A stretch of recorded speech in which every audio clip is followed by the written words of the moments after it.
don't partner with somebody because you feel like you're small fry. Like, don't give your stuff away because, you know, if you're just patient, or do a partnership, like what I should have done is an affiliate relationship. And instead I made it a partnership, and that was a mistake. So I would say, you know, have the confidence, make sure you own your stuff, because trust me, today, maybe it's not worth anything. Nobody knows your name, but in a couple of years, if you're consistent with it, people will know you and it'll be making you bank.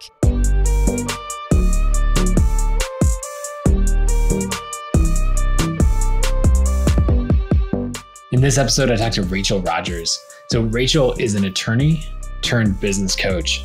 And she's someone who I've admired and respected for a long time. We've been friends for about, I think, 4 or 5 years now. And just watching her transform, you know, her legal practice into a products business, you know, helping small business owners, you know, understand contracts and be protected legally, all the way through into help her coaching businesses and business owners scale their businesses.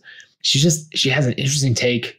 I love how she always challenges me on diversity and inclusion and how we talk about racism and so much more. We actually did a small business town hall about 1.5 years ago on the topic of ending racism in the workplace and using businesses as a force for good.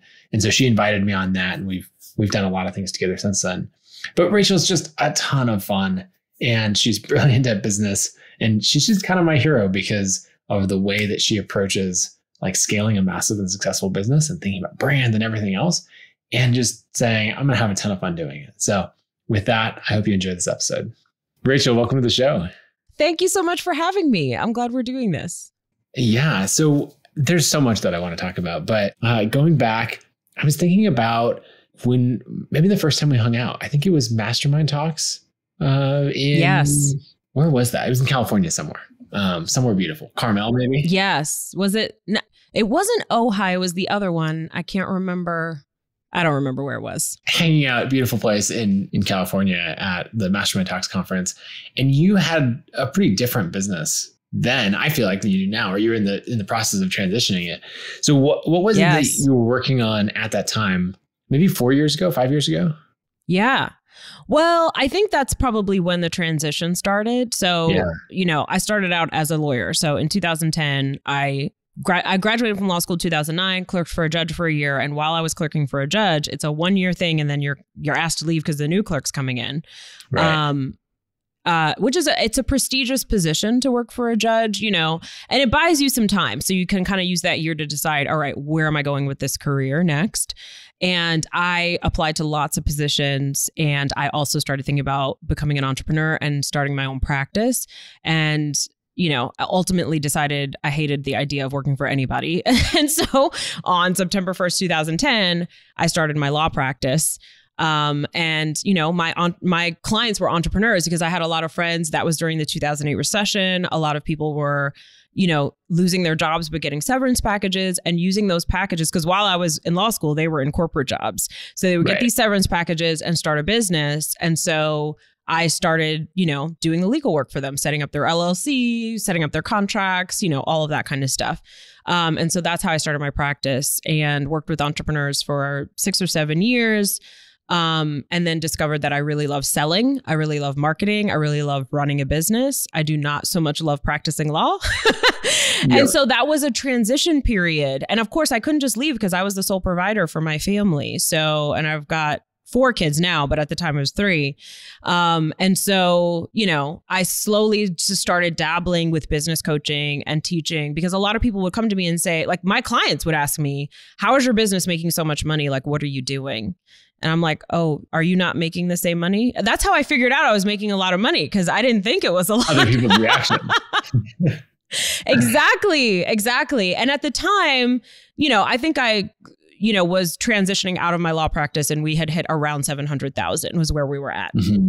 And so then I started moving into business coaching, and I took one client on, and she was at like, let's say $100,000, and then grew her business to, you know, like $500,000 in a very short period of time. And I was like, oh, I am good at this. And so then I started doing it, and she told everybody under the sun. And so she, you know, more people came to me. And so I was like, business coaching was my side hustle, but my real job was practicing law still, because that's what paid the bills. And so it was like a 2-year transition period of like, taking less and less legal clients and really not advertising law anymore because I was already known for it. I already had enough like repeat customers, you know. So what I was advertising was the business coaching and getting new clients coming in that way. And so it was like a slow transition. And then I also had a digital product, Small Business Bodyguard. So that kind of helped. I could do a launch whenever I needed to kind of buoy cash if I wanted to not take a legal client on. But it took me a while. Like a lot of people are just like, oh, quit, whatever. And I think if you don't have dependents, maybe that's an option. Sure, go but for it. me, exactly. I couldn't just walk away. And so I had to do a transition. And I think it was good actually, because a lot of the intellectual property, a lot of the audience, they sort of went with me, you know, into business coaching. Not everybody, but a lot of them. So a lot of my former legal clients then became actual clients of my business. So it took a little while. And then like, I think when I met you, I was on sort of, or when we met in person for the first time, I was sort of on the tail end of that transition and, you know, fully, mostly, you know, you start out and you're like 80% of my money is coming from my day job, right? Which was practicing law, and 20% from business coaching. And then it sort of slowly transitions until now it's 80% business coaching and only the 20% left is the legal clients that I just can't get rid of. And I just have to finish up the work, you know? It was that kind of thing. And I had done, you know, I'm selling VIP days, I'm selling one-on-one, I'm selling group classes, I'm selling retreats. I was doing everything and driving myself insane and exhausted. And so I was like, okay, I have to stop this and create a brand that's cohesive and focused and like one main offer. And so that's when I was like starting to launch Hello 7 and really focusing on this is who I want to serve. So there's a lot in there. And especially I want to talk about the brand for coaching because a lot of people don't do that. And I think that's why a lot of people run very small coaching businesses compared to what you have. Before that, I want to talk about Small Business Bodyguard, because that was the first time I think that I'd seen someone brand and like, was it all products or was there like productized services in that offering? No, when it launched, it was, I mean, man, the good old days back when it was just a pure digital product and you didn't do crap. You know, it's like once the product is done, all you got to do is sell it and walk away. No Facebook group, no Q&As, no nothing. So really it was a standalone product and, you know, I offered nothing in addition to it. And so that it started off, I think when I first launched, it was $295 and then it grew over time into like $1,100. But yes, I feel like that was an idea I had because I had taught a class, you know, when I was practicing law, because a lot of entrepreneurs couldn't afford me. So I was like, well, what if I just taught them the basics of what they need to do, at least like to get started? And I could do that in a class format. I think it's fun to teach. I think it's fun to explain these more complex concepts to people in a way that is easy to understand. I enjoy that process. So I did it and I had like, let's say 10 or 15 people in the class. It was not that many people. It didn't make me that much money. And it was also like the worst part of it was really boring. Because I was like, I was boring myself in my lectures. You know what I mean? And so I was like, by the end of it, I think it was like, let's say 6 classes over a 6-week period. And by the end of it, I was like, this is really good content, but this format sucks, you know? And so then I was like, well, how could I what if I made it fun and funny? Because that's what I was doing in like my emails or in some of my marketing. I would try to make it entertaining. Hopefully I'm not a boring person. So I was taking this like boring concept, right? And making it interesting for people. And so, you know, I was like, I think I need to turn this into a product that does that. And so that's how the idea for Small Business Bodyguard came about, where it was just as irreverent and hilarious as I am in real life in the actual product, in the copy of the product. So, you know, it's, you know, a 200-page like guide that's teaching you about contracts and is really legit, you know, based on legit experience, but it's also going to make you laugh out loud as well. So that did really well. I mean, that killed. You know, there's something about entertainment. Can you share some numbers from that? Oh, yes. I mean, I can't remember. I mean, we served thousands of clients. Probably 3,000 at least, if not more than that. And that product made me well over $1 million in the let's say 3 to 5 years that I was marketing it, you know. I think it was less than 5 years, honestly. Those last 2 years, I was barely like, it was just like, it was up and it would sell, but I did no work. But those 3 years that I was really pushing it, it made, you know, $1 million. So It did quite well. The initial launch, I made 80, and I partnered with somebody who I later wound up having a lawsuit with, but she had a list. And so I thought I needed her because she had a mailing list and my list was pretty small. And it was just a confidence thing. I think, and this is something that I think people need to hear, is that don't partner with somebody because you feel like you're small fry. Like, don't give your stuff away because, you know, if you're just patient, or do a partnership, like what I should have done is an affiliate relationship. And instead I made it a partnership, and that was a mistake. So I would say, you know, have the confidence, make sure you own your stuff, because trust me, today, maybe it's not worth anything. Nobody knows your name, but in a couple of years, if you're consistent with it, people will know you and it'll be making you bank. And you'll be pissed that you're handing over a check for 50% of your profits to somebody who's not putting in the same effort as you, you know?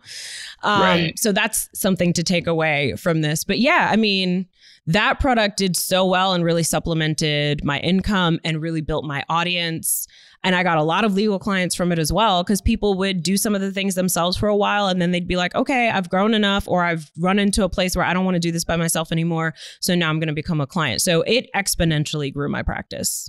Yeah, I think that sort of products like that are really, really good. And I think it just elevated your brand so much. Yes. I think another thing that, if I remember correctly, people really like to buy it because you had lots of sample contracts in it. And you had, is that right? That you had details of like, oh, you know, use this as a starting point for, you know, IP assignment, or for, you know, this contractor agreement or whatever else. Exactly. It was useful, like all of the contract templates, like independent contract agreement, employment agreement, step-by-step on how to register a copyright, you know, everything you needed to know about, you know, having terms and conditions and a privacy policy on your website. So it's like I was educating people and making it fun to learn, and then giving them the actual formula. But I wanted to not just give them a template, because they don't know what the hell they're doing. They don't know why these clauses are there. They don't actually know what they're agreeing to. So I really wanted to explain here's what it is. Here's why it's in there. And then now here's the formula to make it easy to plug and play, you know? Right. And people loved that. I mean, just make something useful, you know, like that's all it is. If it's useful, and especially if you're entertaining in the process, that's going to kill. Yeah. I remember with my book Authority, in one of the higher packages, I had a 90-day launch plan.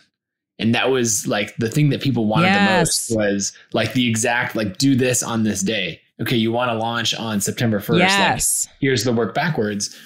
And I was just blown away that the like tangible, you know, the template or the exact thing like that was what people wanted just as much as they wanted the, you know, like narrative, you know, educational content.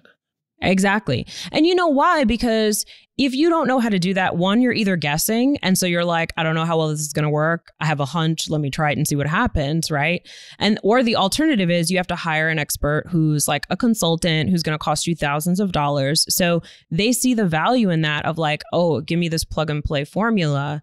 And I think that's such a huge win. And I mean, that's what we do in my membership community now. That's a big part of it, is like giving them, I'm like, give them the thing, make it easy. It's like, tell them what the thing is, explain to them so they understand it at a high level and they sort of are learning the strategy, right? But then also give them the easy way to do it. Like one of the best things that people absolutely are obsessed with is we give them like 15 scripts to make money. So like to negotiate, you know, to negotiate something, to, you know, get a new client, to go back to an old client and say, hey, do you want to work with me again?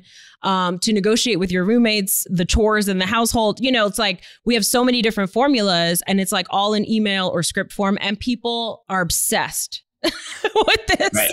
Because, and it's like, it was a free bonus, you know, but people absolutely love it because it's just make it easy for them. Take the thinking out. There's so much to manage these days. It's like, make it easy for me, you know? Right. Give me the play-by-play of exactly what to do.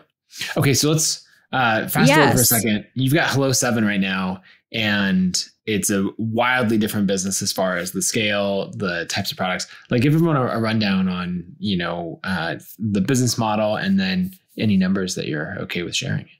Yeah. So Hello 7 we've exceeded 8 figures last year. So that was our first 8-figure year, which is very exciting. And thank you. I feel like it's a big milestone, you know, and I think it's just important to share it because people don't think it's possible. They think certain business models, you can only grow to a certain point. And so I'm glad that it's doing that. And so Hello 7 is all about helping, entrepreneurs that are historically and systemically marginalized build wealth, right? We are the majority of folks who are starting businesses today are women. They are people of color, queer people, people living with disabilities. So like basically, most entrepreneurial communities you join and, everybody's a white guy and they're not necessarily as nice as you, Nathan, and as aware as you are. And so, you go to a place and you're the token everywhere you go. And so I'm like, you will not be the only anything in this space. You will not be the only non-binary person in this space. You will not be the only Black person in this space, and that is huge for people. And on top of that, we offer, legitimate business coaching and training, teaching people how to build a business from 0 to 7 figures. So that's what we do. And the main way that we do that is through a membership program called The Club. We Should All Be Millionaires, The Club. And it has, what are we at? 2,600 members, I want to say at the moment. And yeah, it's done real well. People love the community. They love the training. We have amazing coaches. I mean, that's the business model. That's it. It's simple. A lot of people think about coaching, right? And it's just the one-on-one coaching of maybe they're starting somewhere. They're like, yeah, I'll do coaching for $100 an hour, or they'll like have some crazy idea in their head of like, I'll do coaching for $300 an hour. And they play that forward. And nowhere in that, like the conclusion of their idea of coaching is a 8-figure business, $10 million or more a year in revenue. Yes. And so what are the things where you're going, okay, hold on.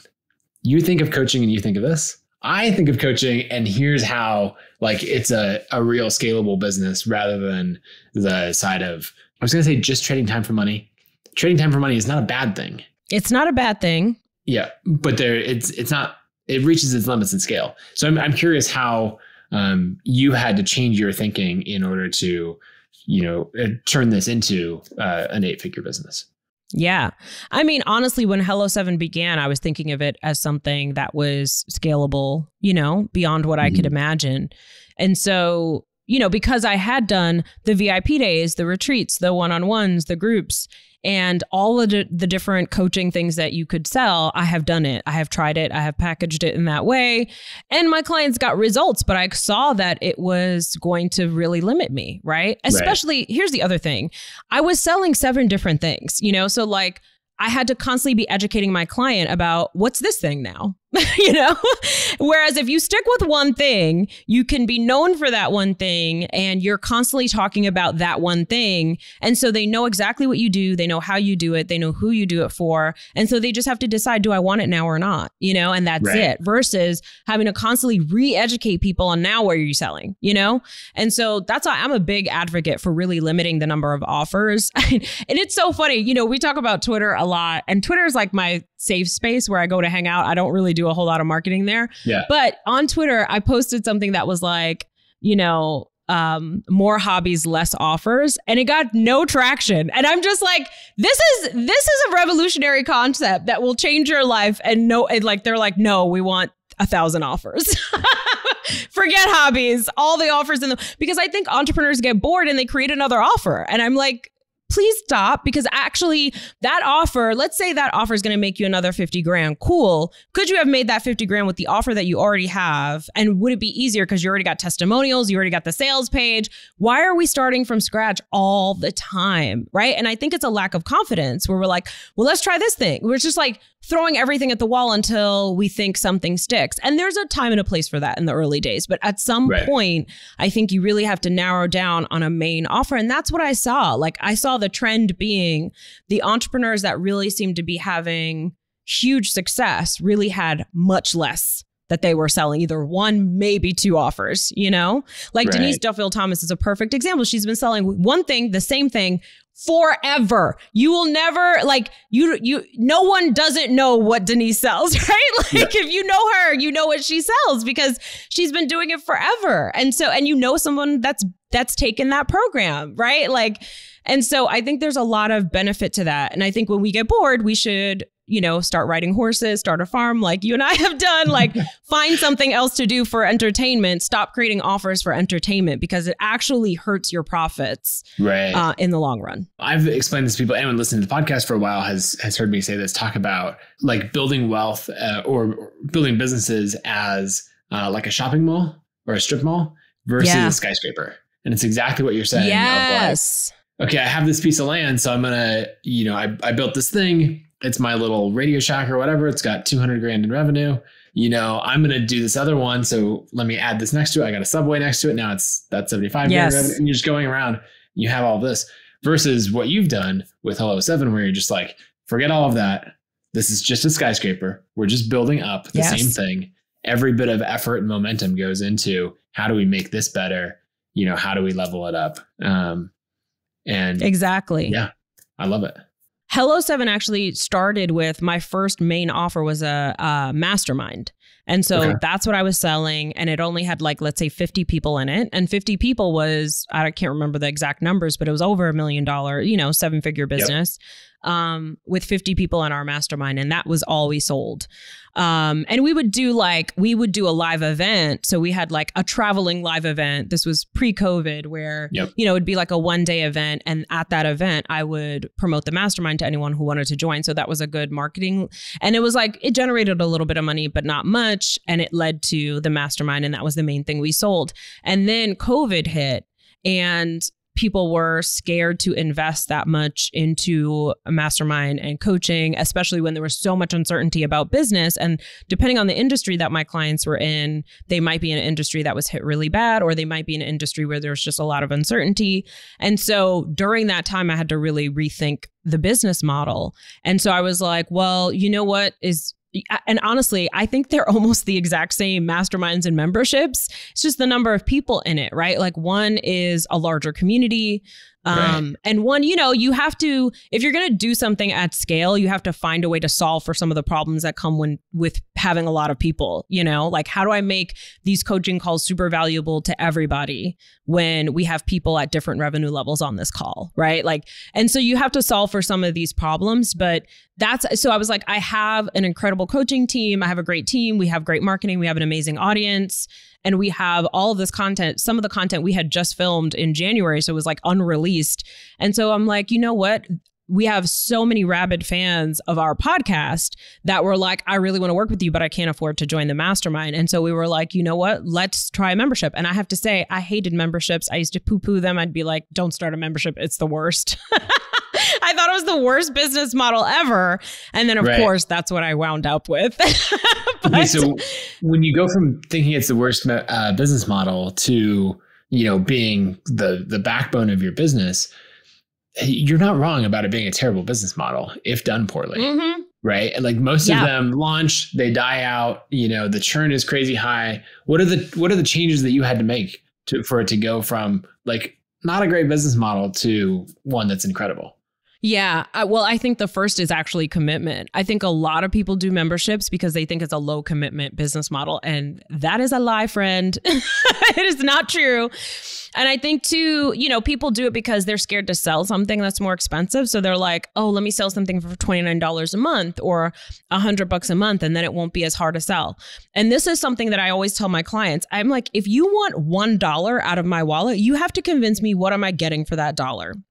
You know what I mean? You don't take away the sales. The sales conversation has to happen, whether it's $5 or whether it's $5,000. Right. And it might be a longer conversation at the higher number, but either way, you don't get to avoid that conversation. And I think a lot of people are afraid to sell. And so they drop their prices because they think they can avoid having to do a sell or do a hard sell or whatever it is that scares them about selling. They think if they drop their prices, that they get to avoid that selling conversation. And I'm like, no. If it's 50 cents, you got to still be like, Wrigley's gum still got to convince us like, oh, you're going to make my breath fresh. Oh, you taste good. Oh, it's low sugar, right? Like you still got to convince us to buy your gum. You know what I mean? So it doesn't matter what it is. So you might as well price accordingly and like go all in. And I think the choice in the beginning is what makes so many memberships bad, is that people make that decision because they want to sell something super cheap because they think it's easier, and it's absolutely not, So I think that's the first thing. And then the other thing is it's all about community. You have to commit to the community. And I actually think that you're in a better position to have success with a membership if you already have an audience. Like if you've been nurturing an audience over time, you can launch a community and we had 300 people in the first, launch that we did for this. And that was enough to give it $1 million run rate, right? Because our community is not cheap, right. It's $295 a month, which is high for a membership, or, some people would consider. Yep. So I think that the community is huge. You have to invest in the community and really think through like, what is the experience that they're getting? What is the benefit? You have to give them a customer journey no matter what. Like you can't just throw them a bunch of courses and think that that's enough. We certainly did that in the beginning, but then you have to create a really clear linear path to say like, you're going to do this first, then you're going to do this, then you're going to do that. And here's where you're going to be at the end of it. And that is key. So I think that customer journey and I think really nurturing the community are probably the most essential things. I don't know that you have to have people think, oh, I got to create new content every week. No, you don't. People don't want new content every week. I think they want a clear path. They want coaching and support. They want to get the results. So like give them the things that are going to get them result. And if new content every week is not going to do it, don't just create busy work for them or for you, Yeah, so I can see where people are making the wrong promise, where they're saying, in buying this, you're going to get, X videos every week. You're going to get this new workbook every week, or like all of this. And what I hear you saying instead is to create the curriculum and the roadmap and say, here's what's here now. Mm-hmm. And then every week you're going to get, or every month you're going to get another lesson until it's done, or like until it's built out. And then you're just spending your time going back and improving it. But you're very deliberate about where you're going with the curriculum rather than just saying like, I made this hamster wheel, so I guess I'm going to keep running on it. Exactly. It's like actually implement it. And when I was writing my book, I was working with a writing coach. And one of the things she said to me was like, what would be cool, like in the appendix is if you gave them like, what if you gave them like 100 steps to a 7-figure business and like showed them how to do it. And I tried to create that. And I was like, I feel like it's too complicated because actually it's not super linear. It's very circular. Like you're slowly going up, not necessarily this way with different steps at it. So then I started thinking through that and that wound up becoming the growth scale. So we have something called the Hell of 7 growth scale that literally tells them, all right, you're 0 to 25K. Here's what you do at this stage. Okay, now you've gotten $2,000 a month in recurring revenue. Great. Now you're at 25 to 50. Here's what's important at this stage. Because I think we see what our peers are doing or we see what our friends are doing. They're completely different stages of business than us. And we're like, oh, I want to go do that. Stop. That's not what you need to do at this point. Stop doing that. That's a waste of your time, And so like telling them what to do when, like basically exactly what I did with Small Business Bodyguard, but in business. Because I'm like, nobody does this and we need that. We just want a roadmap. Give it to us, So I created a course that is that roadmap. And we expect people to be like 3 to 6 months at every stage. And so like our goal is that our customers stay with us for 3 years and go from literally 0 to 7 figures and then graduate, I guess, and go beyond 7 figures at that point. But that's the goal. And so we're not dropping new content every week. They're just working their way through the path that we've already laid out, asking questions, getting coaching calls, getting social calls, being a part of this, membership directory so that they get clients through it, and so that's the path. It's not about like 52 weeks of this or 100 hours of video. Like when people put that in a sales page, I'm like, kill me now. I don't want to watch 100 hours of anything except maybe Succession. You know what I mean? Right. Like, I don't want to watch that. So don't give them more. Give them as little, like what is the minimum amount of stuff you could give them for them to get an incredible result? That is the key. Don't give them anything more. Just give them what they need to make the money or to whatever, like build the muscle or whatever it is, the result that you're promising. Give them the minimum effective dose. That's what we want. Yeah, I love it. Okay. How do you think about the brand that you've built, right? Of positioning Hello 7 and it being so different from, what most coaches would do, building a whole brand around a coaching business. Yeah. It's so interesting. Like I have been saying literally, I don't know, I guess 5 years, this is not the Rachel Rodgers show. Like this is what I say to my team all the time. How can we make this not the Rachel Rodgers show? You know, I think a lot of people want it to be their name show. And I don't, because I have kids and other businesses I want to build. And I have amazing people on my team and I want them to shine. And I also realize that for something to be scalable, it can't be tied to my labor. You know what I mean? Like if and I want this to, like, I want this business to exist if I'm not here. You know what I mean? And so I always wanted to have a brand that, you know, spoke to people and was exciting. And that's what I learned from Small Business Bodyguard, right? Like having a powerful brand that speaks to, you know, the result that people want, you know, that's what I wanted to create. And so that's why, you know, we came up with Hello 7, because it's all about getting to that point where you can say hello 7 figures, right? And so that was the goal, and making it fun and feel light rather than heavy and hard, because building a 7-figure business feels heavy and hard. And so how can we make it lighter? How can we make the process more fun? You know, how can we connect you with people that like you find your people, you know, all of that was a part of it. So now I'm at this place where I am actually not in the day-to-day. So I'm barely in Slack anymore. And I have leaders in place now that are making the decisions in the business. I just, you know, my operations director is now COO. We just hired a new ops director.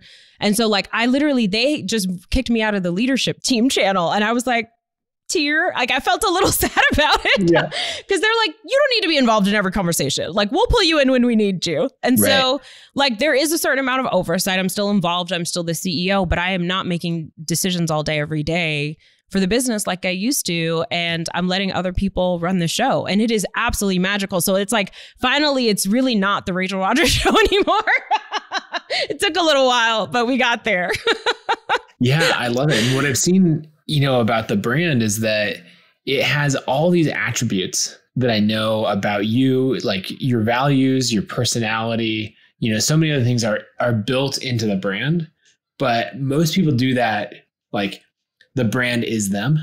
And I guess I'm not articulating it very well, but you've done it where the brand has all of your attributes and values built into it without needing you to be there along with it. Like it's lasting much longer. Exactly.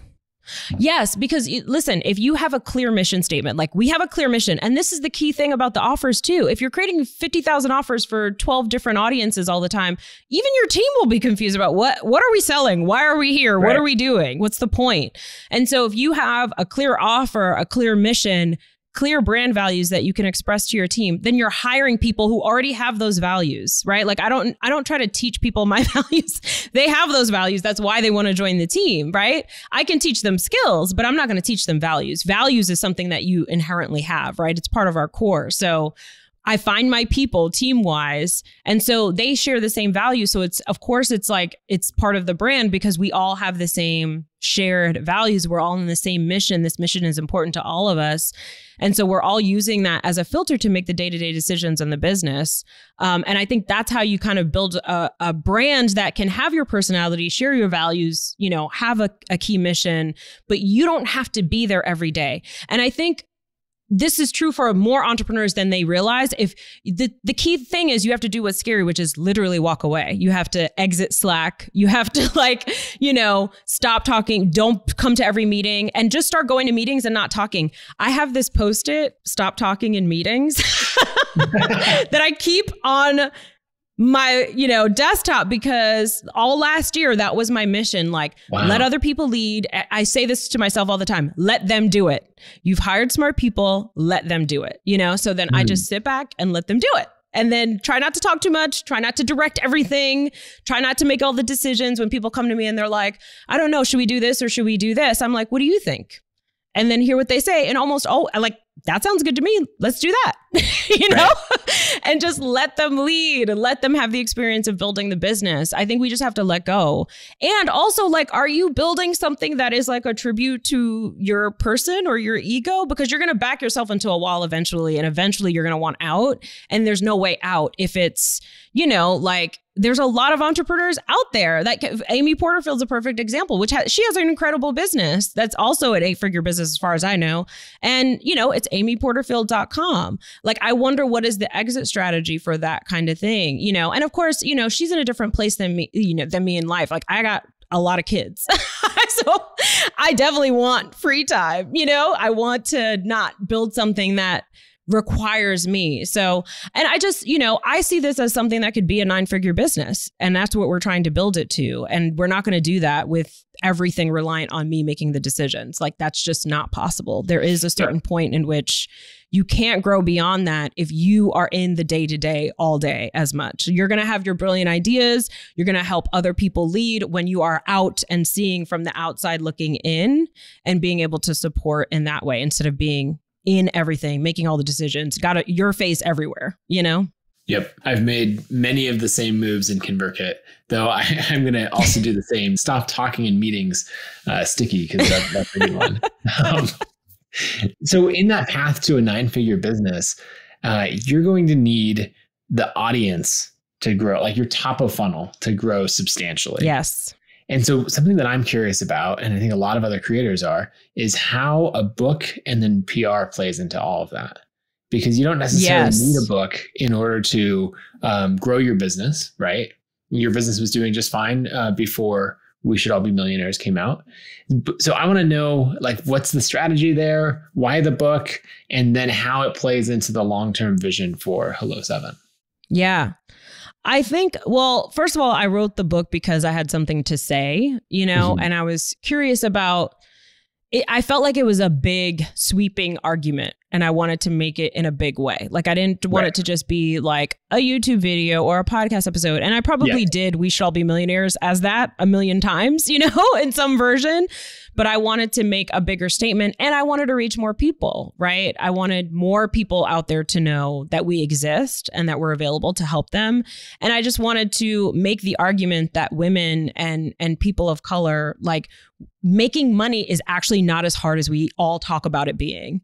And I wanted it to feel easy to them. Like, I wanted them to realize, like, you have skills and abilities right now today that you can monetize and make a whole bunch more money this year. And here's the formula to do it. And here's why it's important from, like, you know, public policy standpoint. This is why it's important that you do it. Because how are we going to elect leaders that reflect who we are, right? If we don't have money to back them, right? How are we going to build the schools that we want to build or build the kinds of organizations that we want to build if we have no money? Money is an important tool, right? That can fuel change. And so to me, a big part, like, I'm making the argument in the book that business is a social justice tool, right? Like, you can build a successful business and use it as a tool to create more social justice in the world, right? And to create more equity in the world. And so that's the argument that I wanted to make. And I wanted people to feel it and get fired up and then say, okay, now you're with me, here's how to do it. So that's why I decided to do the book, because that's harder to do. There's something to be said for long form content, right? Like, we're so used to, like, tweets and, you know, snippets on Instagram and, like, even short newsletters. But I think there's something to be said for making a longer argument and putting a lot of research in there. My legal background, you have to back up everything that you say to a judge. And so I'm accustomed to, like, having to do a lot of research. I can't just say whatever I want and pull it out of my ass, you know? And so like that, all of that, it builds a huge amount of trust from a strategic perspective. It builds a lot of trust. You've gotten past a big gatekeeper, which is a publisher, you know, you're in Barnes & Noble, which is a trusted store, right? And so I think, you know, and you have somebody with you for 200 pages versus, you know, for 2,000 words, right? And so I think with that, people really get to know you, where you come from, your story, your point of view. And then from there, they're very excited to work with you if they feel aligned. Yeah. So what's the result from the book then? Did you launch it 2 years ago? Is that right? When did it come out? The book came out May 4th, 2021. And the reason it feels like 2 years ago. Yeah. Yes. And I think it feels like 2 years because I started promoting it like 6 months or like maybe almost a year ahead. I mean, it literally dropped on the pre-order page was up in July 2020. And so from then on, I was hollering about this book and I really turned up the dial like towards the end of 2020. Right. And so, I mean, I didn't shut up about this to the point that I literally burnt myself out, which people told me I would. And I was like, you don't know me. I got all the energy in the world. And then, of course, I did. Oh yeah. But it was very successful. So I'm not mad about it.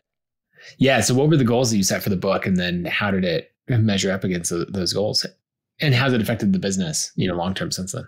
Yeah. I mean, the business has grown exponentially. It's wild. And, it was interesting. Like there was a point in my career where there were podcasts that I wanted to be on, or I always wanted to be in the New York Times, or there's like media that you like, wish list media that you want to get.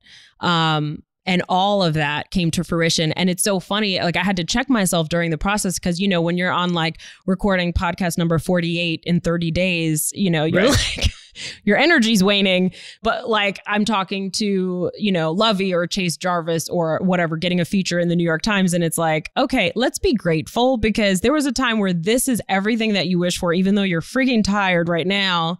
Like this is amazing, So yeah, I think that's one of the things is if you have a book to launch, then you definitely have something to talk about in the press, right? And so that creates a lot of opportunity for creating media. You've written a book, you have a point of view. What is this book about? Who is it for? What's the result that people are going to get after reading it? And so you can talk about that in all different forms of media.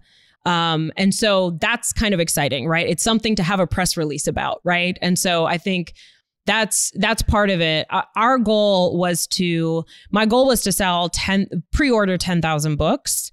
Mm-hmm. And then I probably had a number in my mind of total books to sell, which I don't even remember what it was. And, all the things that we did, we actually fell short. We sold 6,000 books, I want to say, in terms of hardcovers, because only hardcovers count for bestseller lists. So that's really what I was focused on. Although my audience, being the entrepreneurs that they are, were obsessed with the audiobook. The audiobook has exceeded all expectations. And can I tell you, it was miserable sitting here at my desk in my office for like days recording it by myself, me being my very extroverted self, sitting here talking to myself and having to enunciate every word. That was a miserable process. And it did way better than, the hardcover or the Kindle. We were on the Audible Best Books of 2021. I mean, the audiobook has been insane, but the hardcovers, we sold 6,000 and I wanted to sell 10. And I wanted it to be a New York Times bestseller, like, probably most authors. And we didn't hit that. And I was deeply disappointed. And so that was a process I had to I honestly grieved that because it's something that I was working towards for almost a year, probably 2 years, I guess, if you count writing the book. And it didn't happen. And it's possible that it will. I mean, the book is actually now picking up steam. That's the other thing about long form content. It is so much more timeless, I feel like. Like people will keep discovering it.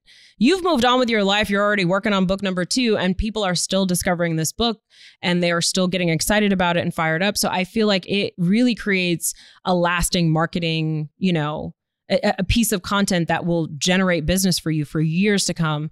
And we put a little promo, like we have a little promo for the club in the back of the book. So people read it and they're like, is the club open? I want to join the club. And they're like banging down my door in my DMs as they discover it. And it's done well at the beginning of the year. So that's good to know. You kind of got to know your seasons as an entrepreneur or as a business owner, right? What are the seasons that my customers are ready to go? And the beginning of the year is definitely one as well. So I think it's a great tool and I highly recommend it, especially if you got something to say, Yes. Yeah. Please don't write a book if you don't have anything to say. Please. We don't need that. On the PR side, something that I've often noticed is that, for a show, whether it's Good Morning America or whatever else, right? Or podcasts, but especially TV, most producers don't think, let's have this blogger on. Or this podcaster, let's have them on. It doesn't slot into any of their predefined narratives of who should be a guest on their show. But books, instantly change that. And so I'm curious how your PR experience from pre-book versus the book launch and that process afterwards. Because now I feel like I see you on on TV, on these segments. Honestly, I see them on Twitter mostly, but pretty often. I think you had Good Morning America come out this week. Is that right? Last week? Sometime quite recently. That was last week. Yeah. And I mean, that's a process. I think we first talked to Good Morning America reached out to us when we were doing the town hall 2 years ago. And we were talking to them literally and kept that conversation going, myself and my publicist, and mainly my publicist.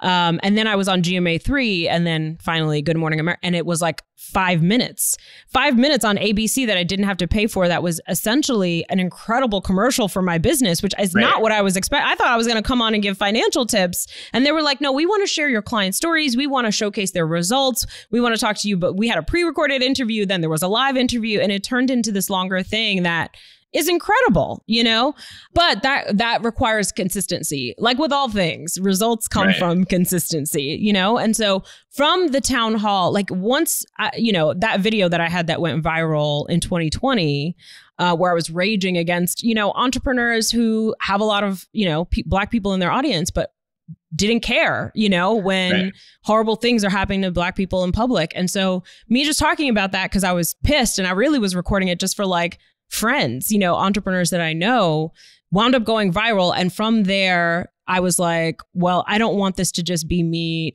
talking about what other entrepreneurs are doing wrong. I want there to be some positive from it. And so we decided to do the town hall that you joined me on.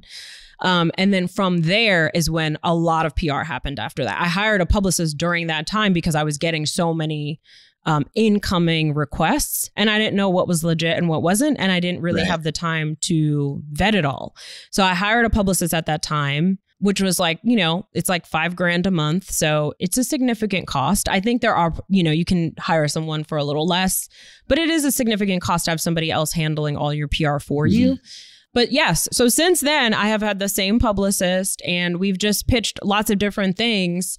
And we got, honestly, I did get a decent amount of press beforehand, but it's like the key thing is, and I think this is important for content creators of all kind, whether it's PR or something else, is tapping into what does the public care about right now? Like what is in the zeitgeist right now? What is pressing right now? What's on people's minds? And how can you connect the work that you do or the things that you write about to what is happening in the world right now? That's what PR teaches you how to do. And that's really all they're doing is like, we're talking about the Great Resignation right now. Great. What do you have to say that's unique about that? Then you can get on TV, right? Like, but if you don't have something to say that is timely and that matters to a large portion of the public right now, it's just not going to connect, and it's not going to, get as far as you would like it to get. So I think that's really the key. And so, obviously we were talking about, diversity and equity and inclusion. We were talking about racial justice a lot in 2020 and through to 2021. And so that's what I was talking about. I was talking about entrepreneurship as a vehicle for equality, et cetera. So, and they knew I had a book coming out. So I would say yes to a lot of things because I was building those relationships with those publications, with those podcasters, with those media channels. And then, when we had the book launch, we just went back to those same people and then had all of those podcasts dropping, right before the book came out. So I think it's about building relationships, and I think it's about being consistent and being relevant to whatever is going on in the world right now. Yeah, I think that last part is huge. And I've seen a lot of people. Well, the first example that comes to mind is when Jeff Bezos became the richest man in the world for the first time, right? Because stock prices and market caps jump around. The guys over at Basecamp, David Hennemeyer Hansen and Jason Fried, chose that moment to write about how Jeff Bezos had invested in their business 10 years earlier, something like that. Right. And that was true, had been true for a long time. They'd written about it before. But because they dropped it on the same day that everyone wanted to talk about Bezos, then it became newsworthy and it got picked up by a bunch of people. And so it was just like looking at their business and saying, what is true? What's our experience or any of that? And how do we make it relevant? And that's something that I think, everyone who's in the press is doing that, like that translation all the time. Exactly. And I think as creators, we have to know how to do that. Even your weekly newsletter or the podcast that you're about to drop, or your Twitter thread, right? You want to be talking about something that is useful for people and that is relevant for them and top of mind, right? And that's why a lot of people will use celebrity drama that's unfolding, and use that as the basis to, somebody dies and every estate lawyer that I know is using, what's happening with their estate, right, as an example of what not to do or what to do or whatever, right? That's a perfect example of how you can sort of tap into whatever is going on in the world right now. So I think we all need to learn how to do this. And I think it just takes a little bit more time, right? As creators, we need time to think. It's sometimes we're just so busy or saying yes to everything. And it's you got to give yourself spaciousness, go for walks, go work out, right? I have my best ideas when I'm on my Peloton, So So I think we got to give ourselves a little bit more space to like strategize and think things through and just be in the world, because that's when our best ideas are going to come. And that's when you create those connections. Because sometimes what we do, we feel like is completely irrelevant to what's going on in the world right now, but not necessarily. Not if you think it through and strategize, you can come up with connections that matter right now. Yeah, absolutely. Okay, one thing that I want to talk about that is top of mind for both of us, or like a shared passion for both of us, yes, is one, helping entrepreneurs and creators get to a point where they are financially independent or, you know, earning a full-time living. But then there's sort of this void of, okay, you made it to $100,000 a year, maybe in take home or whatever else. All your financial needs are met. But like, now what? And we were talking beforehand about how, you know, you have a podcast that you want to start on this. Like, if that ever happens, I would love to jam on that more. I have a newsletter that's just about this topic of like, what do you do with money? What do you know, what are the things that change? So I'm curious for you, what are the things that, as you've gone from, you know, trying to earn a living and then grow a business, and then it gets to the point where you're like, wow, this is successful beyond whatever I expected. How has your relationship to money changed, and what do you do with all of this new money? Yeah. Well, you know what's so interesting? Probably the most revolutionary thing that I've done this month is take Stripe off my phone. Literally for the first time in 11 years or however long, like whatever merchant account I was using, I was obsessed with getting those dings, checking it multiple times a day, like, you know, got to know what's going on revenue wise. And I was like, I think I'm ready to let this go. I don't need to check this. This is not a KPI that I hold anymore. Like, my team's got it. And I can get a weekly update, and that's fine. Right. Like, I don't feel so, and that speaks to financial security, I think, because, you know, I've been checking my bank account every day since I was like a really broke 20-year-old, you know what I mean? Who's like, oh no, I'm about to go overdraft, you know? It's like on the brink of overdraft 24/7. So like keeping a close eye, you know, and like, oh, please don't let that come out until tomorrow or whatever it was. Right. So I think I think that's the beauty of it. It's like, once you have financial security and a good amount of money, you get to stop thinking about money all the time. You know, it like creates a freedom for you, which is amazing, you know? So that feels really good. And now what I think about is like, what do I want to do? You know, because I don't have to do things. I can want to do things. And so I think about, what do I want to do? What do I want to buy or invest in? And then just opportunities come your way and you say yes or no to them. That's it. And so I'm doing all the things. I'm investing in the stock market. Thanks to you, I've learned about like that margin loan strategy that I'm currently obsessed with. Not that I've used it yet, but now I'm like, I got to put more money in the stock market. So putting money in the stock market and, buying real estate, which my financial advisor would like me to stop. And I have a note about financial advisors too, we should talk about. But then the other thing is, and investing in other companies. I've invested in 3 companies now, and it's really like, that feels very exciting to be like, oh, I don't just have to build a company myself. I could just put money into another company that's already going. I don't got to do all the work. And then they'll do all the work from there, you know? Exactly. So that's exciting too. I don't think I'm going to do a huge amount of that, but if something comes my way and it seems amazing and I'm excited about and believe in the founder, I'll do it, you know? Yeah. So that's kind of what I'm doing with my money, and just living my life, you know, just like enjoying my life and enjoying my money, not just saving. Because, you know, I get to this place where I see conversations. I'm obsessed with this Fat Fire Reddit. Do you follow that? Yes. Oh, yes. I have for years. I love it. It's so good. The conversations are so good and so relevant to what we're talking about right now. But I think there is sort of an existential crisis that can come once you have enough money to be like, okay, I'm putting all this money in the stock market and I'm investing in all of this, and I want to just keep propagating more money.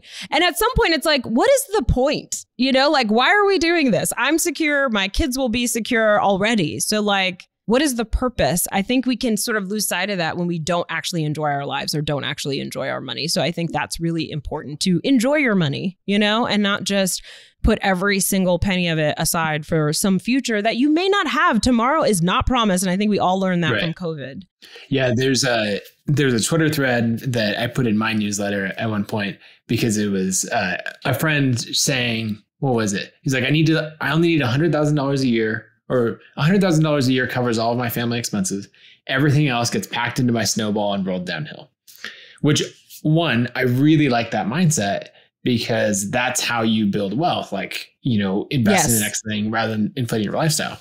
But then I loved the first reply to it, which was, at the bottom of the hill, everyone's dead and no one needs the money. Like, exactly. Like you die just the same.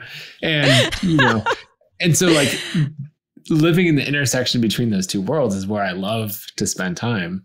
And so like a couple of things for me, well, like I need to write like a full long form blog post about it, but we sold a little bit of ConvertKit stock, and you were one of the people who bought a substantial portion of it. I should say a substantial portion of what was sold, not a substantial portion of the company. Yes. And that just enabled like a different mindset around money. So one thing is like, I was able to retire my parents, and that my parents, I have 3 sets because my parents remarried and all of that. So my wife's parents, my parents, and all of that. And like, that was a huge thing. And just realizing like, oh, there's this abundance of money where this amount of money isn't going to make a substantial difference for me.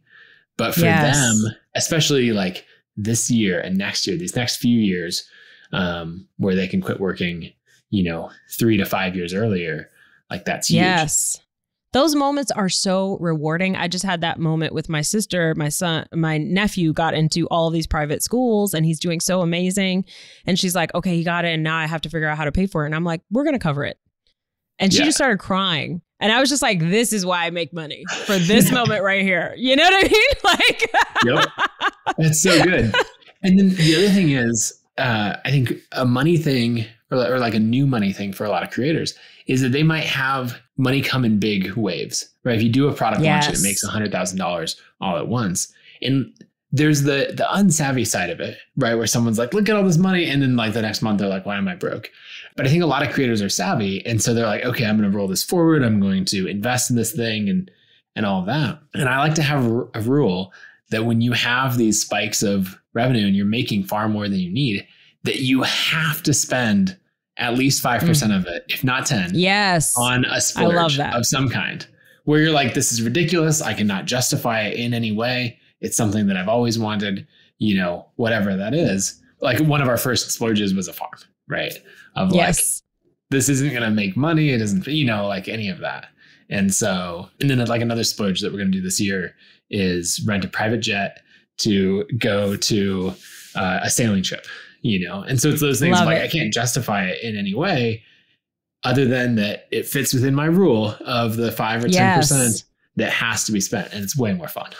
Exactly. Yes. And, we do the same thing. I think it's important to remember that, like, if you don't celebrate those wins, at some point you're going to be like, why am I doing this? Because it's going to be hard. There's going to be lots of valleys for those hills, right? So you have to have something to keep you going and to remind you why you committed to this work anyway, and to like celebrate your wins. Like for us, hitting our 8 figures for the first year, our splurge was we went to Jumbie Bay Resort, which is in Antigua. It's a private island. It's mostly billionaires that own homes there. And we went for a week. It is a ridiculously expensive vacation. And we absolutely loved it. I brought my niece with me and, my kids and my husband. And we had a fantastic time and made all these incredible memories that we'll never forget, And now I'm like, okay, I think I'm going back. I loved it so much. And I'm going to need another splurge moment. Well, the good thing about an 8-figure business that's recurring revenue is you hit that 8 figures every year. So exactly. I don't know if you need to help justifying it, but I'm here for you. Well, thank you. Thank you very much. I appreciate that. Exactly. I almost feel like I was telling my husband the other day, I'm like, I think we need an investment thesis because there's so much opportunity that comes our way. And it's like not just an investment thesis, but like a money thesis in general. Like, what is our money thesis? Like, what is important to us? What are we going to spend our excess money on? How are we going to use it? How are we going to not use it? So that way we can sort of filter our decisions about what we're doing with money. And I think we already have it. It's just not captured. It's not written down, Yep. But I agree. And I think so many entrepreneurs, even if you're making $200,000 or $500,000 a year, right? Like like you said, it's recurring. It's every year you're going to make that and maybe more if you keep consistently growing this business. So like, make sure that you're putting money aside for the future. Make sure that you're investing. Make sure that you're enjoying some of it. And I think too, like, so I'm going to say this. I don't listen to my financial advisor. And I don't know that that's necessarily good advice for everybody. But for me, you know, I have actually three for different things, but I have financial advisors that I think they're very conservative. I think they, you know, every year I'm like, here's how much we're going to make. And they're like, well, let's only plan for this. And I'm like, have you met me? When have I not hit my goals? You know what I mean? Like, I'm like, right. What is this? And that's the thing. It's like, I cannot have somebody in my ear doubting me when I am out here trying to do important work and reach big goals. You know what I mean? And so like my husband mostly talks to our financial advisors. I don't get on the phone with them too often because I feel like they're almost so conservative that they can like kill my vibe. And no matter how much money we make, they get on, you know, they get on with us and act like we're poor. You know what I mean? Like no matter what, they're like, well, we have no money because this, and this. I'm like, there's actually this much excess still. And they're like, well, we can't spend that, you know? So I listen to them and I follow their advice, like their tax strategies and putting money away and investing and all of that. And then I do what I want, you know, because if it was up to them, I would spend absolutely nothing. And so I feel like you got to temper that. When you're an entrepreneur, like you're not a W-2 employee, it's different. And I think you have to make sure that you have people around you who are reflecting what you are capable of and not poo-pooing your ideas. And I think sometimes financial advisors play that role a little too well. So that's my advice, not advice. Yeah, I like that one. I think that so much of like the way that you and I think is a lot more of using our money to buy another asset to reinvest in the business or something else. And so it's often important to have that reminder to say like, no, spend some of the money on yourself, on these splurges. Yes, exactly. Enjoy your money and spend your money in ways on yourself because you are your biggest asset, right? You are what's generating all of this wealth. So like, how can you take care of yourself and put yourself in positions to be inspired? Like going on that vacation that was pricey, I came back with all these different ideas and knowing what I want my next book to be about and all of these different things, you know, that you get like that private jet trip, you know, when you go sailing, right? Like you're going to come up with all these solutions to problems, right? That happen or just new ideas for ways to make money. And so like those investments are smart, but from a financial advisor's perspective, oh, you should never spend that money. And it's like, you don't understand. I am a growing asset. Think of me as, you know, like a stock market ticker, right? Like simple, right? And my price is going up, but we got to invest in me for my price to go up, right? So that's an important piece of it too. Obviously, don't spend all your money, right? Like, but I think it's important that we do that. I think most likely most of us do not. Yeah. And I think we'll get someone in here who's like, oh, you know, who thinks of talking about money in this way as bragging in some way. And I just always love to have conversations like this because it's conversations like this that I heard years ago that made me go, oh, that's possible. I didn't know that was exactly. I didn't know how I should think about it. And so I raised my goals and, you know, set my sights higher. And because of that, like, you know, achieved some pretty incredible results. And I think the same is true for you.